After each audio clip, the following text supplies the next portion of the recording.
윤석열 정권은 왜 총선에서 참패했을까? 역대급 집권 여당 참패, 역대급 야당 대승으로 끝난 이번 총선의 결과를 두고 총선 결과에 대한 언론의 평가가 분분합니다. 윤석열 대통령은 총선 참패 6일 후 국무회의 발언을 통해 입장을 밝혔습니다. 발언을 요약해보면 제 생각에는 나는 열심히 했다. 나는 잘못이 없다. 정부가 세심히 살피지 못했다. 기강이 흐트러진 것이 없는지 점검하기 바란다. 라고 압축, 요약할 수 있겠습니다. 전형적인 남 탓, 책임 떠넘기기, 발뺌 선언입니다.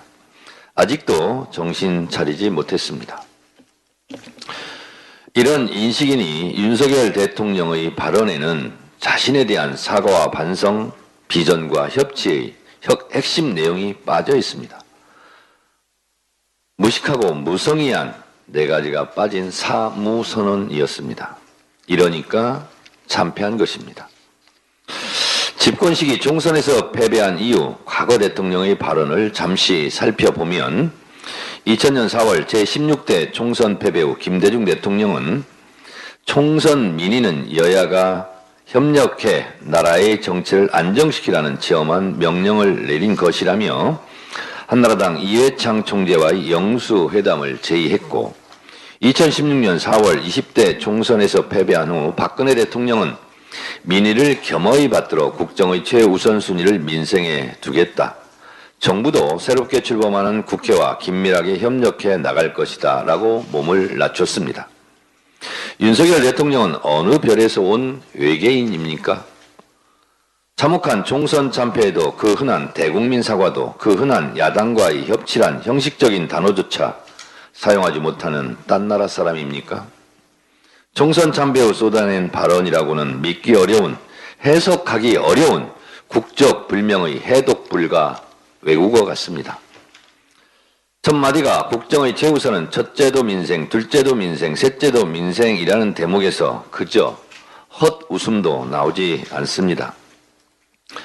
첫째는 검찰 독재, 둘째는 패밀리 비즈니스 가족사업, 이권 챙기기, 셋째는 경제폭망, 민생 파탄, 넷째는 외교참사 역사 왜곡, 다섯째는 김건희 여사 아내 보호 아니었습니까?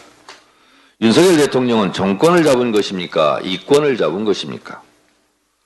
수출이 되살아나면서 경제가 다시 일어서고 있다는 바보 선언은 더 이상 할 말을 잃게 만듭니다. 주어에 나는 없고 정부로 대체하면서 공무원 탓, 공직기강 운운하는 것을 보면 비겁하기까지 합니다. 윤석열 대통령의 공개 발언 4시간 뒤 국민께 죄송하다. 대통령인 저부터 소통을 더 많이 잘 해나가겠다는 발언을 공개했습니다. 김건희 여사의 비공개 일정이 공개되는 것처럼 비공개 발언의 공개화입니까? 버스 떠난 뒤 손 흔드는 겁니까? 연극이 끝난 후 관객이 모두 떠난 후에 혼잣말, 독백하는 겁니까? 더 우습고 측은하기까지 합니다. 가능하지 않겠지만 가상현실을 가정하고 정상적인 대국민 사과문을 제가 한번 상상해 보았습니다. 국민 여러분, 집권 여당의 총선 참패는 모두 대통령인 제 책임입니다. 국민들께서 내려주신 총선 민의를 받들어 지금까지 국정 기조를 전면 쇄신하겠습니다. 지난 2년 동안 무엇이 잘못되었는지 철저하게 점검하고 확 바꾸겠습니다. 국정 방향도 바꾸고 사람도 바꾸겠습니다. 야당과도 대화하고 협치를 하겠습니다. 야당을 국정 파트너로 인정하고 필요하면 이재명 대표와의 영수회담도 하겠습니다. 민생과 국익을 위해서라면 누구라도 만나겠습니다. 총선에서 나타난 민심을 천심이라 생각하고 저부터 반성하겠습니다. 국민 여러분, 죄송합니다. 앞으로 잘하겠습니다. 2024년 4월 16일 대통령 윤석열. 이런 정상적인 대국민 담화는 영원히 기대할 수 없는 겁니까? 이런 대국민 사과를 할 생각도 할 용기도 없다는 것.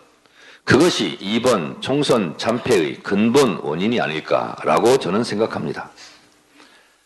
개선의 여지가 없는 윤석열 정권, 기대할 것이 없는 윤석열 정권, 결국 또 하나의 정권 종말의 비극의 씨앗을 잉태한 이번 총선이 아니었을까?